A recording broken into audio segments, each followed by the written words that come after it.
যেই সব পাপের তওবা কবুল হয় না, তাদের নামাজও আল্লাহ পাক রব্বুল আলামিন কবুল করেন না। মনে রাখতে হবে, তারা যদি ইবাদত বন্দেগী করে, তারা যদি কোনো নেক আমল করে, আল্লাহ পাক রব্বুল আলামিন তাদের নেক আমলও আমার আল্লাহ কবুল করবেন না। নাউজুবিল্লাহি মিন যালিক। তাহলে বন্ধু, আপনি এবার চিন্তা করে দেখুন যে কি এমন অন্যায় করলে, কি এমন অপরাধ করলে আল্লাহ পাক আমার তওবা কবুল করবেন না, আমার নামাজও কবুল করবেন না। এর বিষয়টা কি? এটা খুবই গুরুত্বপূর্ণ একটি বিষয়। দেখুন, আমরা নামাজ পড়ি যাতে করে আল্লাহ পাক আমার নামাজ কবুল করেন। আমরা রোজা রাখি যাতে করে আল্লাহ পাক আমার রোজা কবুল করেন। আমরা ইবাদত বন্দেগী করি যাতে করে আমার রব আমার প্রতি যাতে করে সন্তুষ্ট হন। এখন যদি আমার রব যদি আমার প্রতি সন্তুষ্ট না হয়, আমার ইবাদত যদি কবুল না করেন এবং আমার তওবাও যদি কবুল না করেন, এর চাইতে পুরা কফাল আর কি হতে পারে? আজকে আমরা জানবো যে সমস্ত ব্যক্তিদের তওবা কবুল করা হয় না। এক নাম্বার হচ্ছে ওই ব্যক্তি, যেই ব্যক্তির একটা গোলাম ছিল, গোলাম মালিকের কাছ থেকে অনুমতি না নিয়ে তার ঘর থেকে পলায়ন করে চলে গেছে। যেহেতু এটা আমাদের দেশে এখন প্রবণতা নাই, প্রচলিত না, তাহলে এটা আমরা বাদ দিই। দুই নাম্বার হচ্ছে এমন ব্যক্তি যেই ব্যক্তি, এমন ইমাম সাহেব, যে ইমাম সাহেবের প্রতি মুসল্লিরা সন্তুষ্ট না। আছে না এমন ইমাম সাহেব?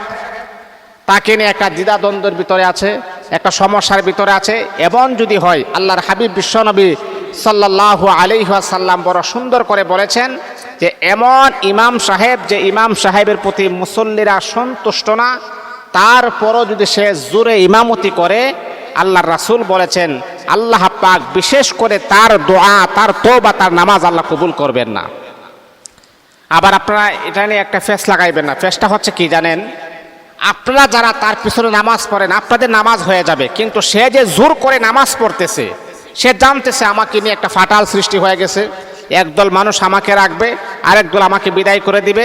একটা কারণ, যখন রাখবে যারা তারা আমার পক্ষে, রাখবে না যারা তারা আমার বিপক্ষে। এখন রাখবে না যারা, তারাও কিন্তু আমার পিছনে নামাজ পড়ে, কিন্তু আগের মতো যে একটা সম্মান ছিল, আগের মতো যে একটা শ্রদ্ধা ছিল, আগের মতো যে ইমাম সাহেবের প্রতি একটা আস্থা ছিল, ওই আস্থা তারা রাখতে পারে নাই। যদি রাখতে পারতো, অবশ্যই তারা আপনার পক্ষে সাপোর্ট করতো। রাখতে পারে নাই বিদায় তারা আপনাকে ভালোবাসে না, আর ভালো না বাসাতেও তারা আপনার পিছনে নামাজ পড়ে। এই জন্যে এই যে জোর করে যে আপনি ইমামতি করতেছেন, আপনার ইবাদত বন্দেগী আল্লাহ পাকের কাছে কবুল হওয়ার ব্যাপারে সন্দিহান রয়েছে। এই জন্য আল্লাহ তাআলার বান্দা, প্রত্যেক মসজিদের ইমাম সাহেবকে আমি বলবো, যদি এমনটা যদি দেখা নেই, তাহলে ভাই দেরি না করে আপনি এখান থেকে চলে আসেন। কারণ মনে রাখতে হবে, আল্লাহ পাক রব্বুল আলামিন কুরআনুল কারীমের ভিতরে বলে, বান্দারে, তোমাকে সৃষ্টি করার 50 বছর আগে আমি আল্লাহ তোমার জন্য রিজিকের ফায়সালা করে দিয়েছি। এই পৃথিবীতে আমাদের রিজিক ছড়িয়ে ছিটিয়ে আছে। আপনি যদি মনে করেন গ্রামের ভিতরে আমার রিজিক, এটা হচ্ছে সম্পূর্ণ ভুল ধারণা। আপনার রিজিক শুধু গ্রামের ভিতরে নাই, আপনার রিজিক শুধু কুমিল্লার ভিতরে নয়, আপনার রিজিক শুধু বাংলাদেশের ভিতরে নেই, তাম পৃথিবীর ভিতরে আল্লাহ পাক আপনার রিজিক আমার আল্লাহ রেখে দিয়েছেন।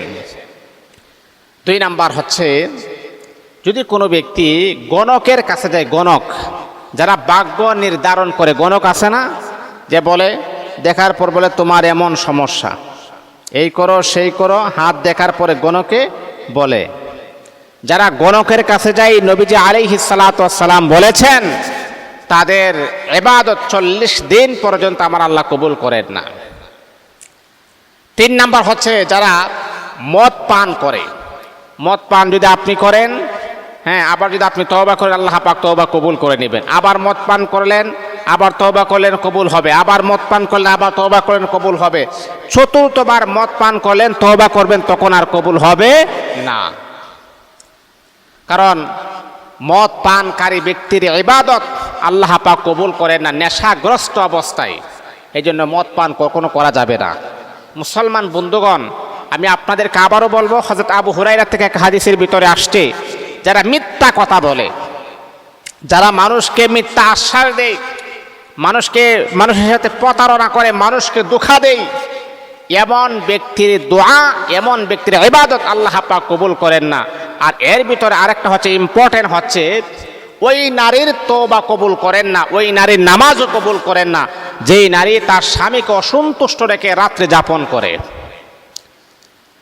এটা আমাদের মা বোনদের বেলা অনেক বেশি হয়। এমন অভিযোগ শুনতে শুনতে কানগুলা অবস্থা খারাপ হয়ে গেছে।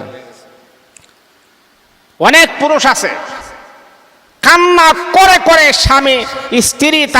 স্বামী তার স্ত্রীর বিরুদ্ধে অভিযোগ করে।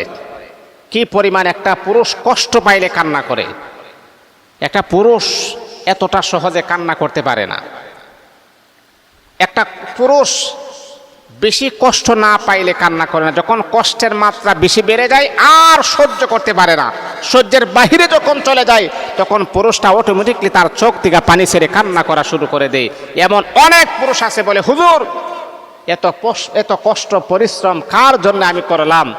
আজকে আমার স্ত্রী, আমি ডাক দিয়ে আসো, সে যায় অন্যদিকে, আমি বলি দিকে, সে যায় আরেক দিকে। এই জন্যে মা, স্বামীকে অসন্তুষ্ট করে রাত্রে যাপন করা, স্বামী ডাক দিলে স্বামীর ডাকে সাড়া না দিয়ে যদি আপনি নফল নামাজও পড়েন, স্বামী যদি আপনাকে ডাক দিয়ে নফল নামাজ ছেড়ে দিয়ে আপনি স্বামীর ডাকে সাড়া দিতে হবে। এটা রাসূলুল্লাহর আদেশ। এটা আমার নিজের মন করা বানানো কোনো কথা আমি বলি নাই। এটা আমার হাবিব আমাদেরকে বলে দিয়েছেন, এ নারীরা, স্বামীকে এতটাই গুরুত্ব দিবা, যখন তুমি নফল নামাজে দাঁড়িয়ে গিয়েছো, তোমার স্বামী তোমাকে আহ্বান করেছে, ডাক দিয়েছে, নফল নামাজকে ভাত দিয়ে স্বামীর ডাকে তুমি সাড়া দিবা। এটা রাসূলুল্লাহ আদেশ করে দিয়েছে। আল্লাহু আকবার।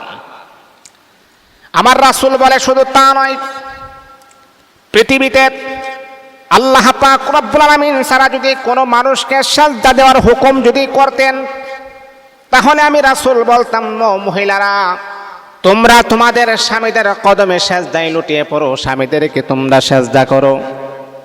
ও বন্ধু, তাহলে আপনি বুঝেন আল্লাহর হাবিব স্বামীদেরকে কেমন গুরুত্ব দিয়েছেন। মা, আপনি যদি আপনার স্বামীকে গুরুত্ব না দেন, এটার কারণে আপনি জাহান্নামে যাওয়ার জন্য যথেষ্ট হয়ে যাবে। এই জন্যে যে সব পাপের কারণে তওবা কবুল হয় না, এই কাজ কখনো করবেন না। আল্লাহ পাক আমাদের মা বোনদেরকে, পুরুষদেরকে বোঝার আমল করার তৌফিক দান।